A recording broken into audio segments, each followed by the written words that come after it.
Hello, this is Paul Chek. Welcome back to heaven. Today, my title is The Danger of Talking About Emptiness. Well, emptiness is just a little code word for God or Great Spirit or whatever you believe to be that which is the prime source of all existence and experience or life. I wanted to talk a little bit about this today because a lot of the problems that we have in the world today stem from religious ideology and overly believing in words as gospel and taking the fact that you've read the words and can recite them for equal to the experience. The danger of talking about emptiness or Great Spirit is that there's nothing you can say with words or symbols that are accurate descriptions of Great Spirit or divine emptiness. How do you use a symbol to describe that which is all in capital letters when all language and all acts of mind are exclusionary by definition? If I write the word cow, I've just excluded horse, dog, cat, bird, and everything but a cow. So what I'm saying here is, whenever you say things like God wants, God expects, God will burn you in hell, God will reward you for this or for that, those are all, shall we say, very elementary misunderstandings of what Great Spirit really is, what the word God really means. The danger of talking about God. The word about means around, not to or through. The only way we can really get past all this religious confusion and spiritual confusion is to stop all the talking and spend some time in yourself. Slow your life down a little bit and make your spiritual practice an important theme in your life as opposed to something that just happens whenever you can hold still for a few minutes on Sunday and go to church or whatever each person's plan is. When you spend time inside yourself, in meditation, in relaxation, in quiet, in beautiful places, in nature, when you think about all the times you thought your life was the shits and it turned out 2 or 3 weeks later you were having the time of your life,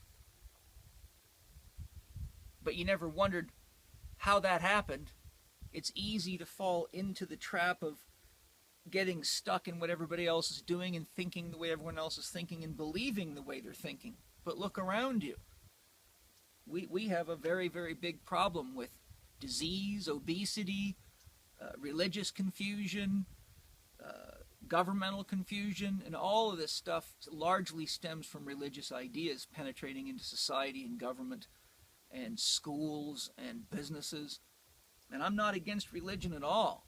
I'm just saying that we must look honestly at what the word God means, and we must get clear that you cannot write things about God that are accurate. You can only tell stories which are like fingers pointing to the moon, as the Buddhists say, but what we've got is a world full of people who keep reading the book, staring at the finger, but never looking up to see the moon or experience the feeling of the moonlight metaphorically, or the bliss of the night. They just read about it. Let me ask you a question. How many books about orgasm would you have had to read to actually get an authentic experience of orgasm? Well, the answer is there's no amount. You could never do it. Well, God is the ultimate orgasm, and all the reading in the world won't get you there. But slowing down, paying attention to what makes life valuable and worth living, to all the great things we have in our lives, to all the blessings, all the food, all the friends, all the family, all the opportunities to live, love, learn, and to grow. Each time we do that, we get closer and closer to a place inside of ourselves where words just don't do it. How do you define in words the special feeling that you have when one of your grandkids hugs you and kisses you and says, "I love you"? How do you define the special feeling you have when you watch your own children make a breakthrough in their life or grow or evolve? How do you explain the feeling that you have when you're in a challenging time in your life and your spouse is extremely supportive and sacrifices her own life for yours or his own life for yours without complaining? That's what we're trying to put into books. That's what we can't write down. Those are the things that open us up inside to the greater of ourselves. So what I'm hoping to share with you today is spend less time reading books and spend more time being with yourself. All the reading in the world is still just intellectual, mental masturbation unless it's actually turning you into, through your own practice, into a more open, more honest, more loving person. Throw the books away. Get into the space of inner calm, openness, and just be honest about what you're seeing and experiencing all around you. And whenever you see something scary or painful, just ask Great Spirit or your own soul to show you the bigger picture. Fundamentally, if God is love, as all the religions say, anything we see in our lives that looks confusing or ugly that we would attribute to God or life is simply a statement that we don't understand what's going on.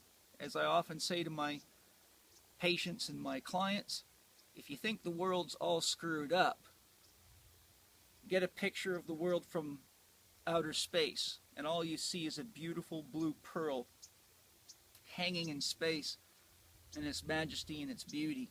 And you don't see any tribal wars or religious wars or divorces or military battles. You just see the whole of it all, and it's beautiful. So when we don't understand what's going on, instead of blaming other people or getting angry at God, it's best to ask a bigger question. Great Spirit, what is it that I'm missing? Show me the bigger picture. Teach me how to love and understand more fully. And every time I've asked myself that question and been open to the answer instead of being afraid of the answer, I've always been given the answer in some special way, and I encourage each of you to do the same. To me, there's only one real religion, and that is the religion of love. And the way you experience the religion of love is to have a clear sense of direction in your life and what your contribution is, what you're putting back into the garden. Dr. Happiness, identify what it is that happiness is for you.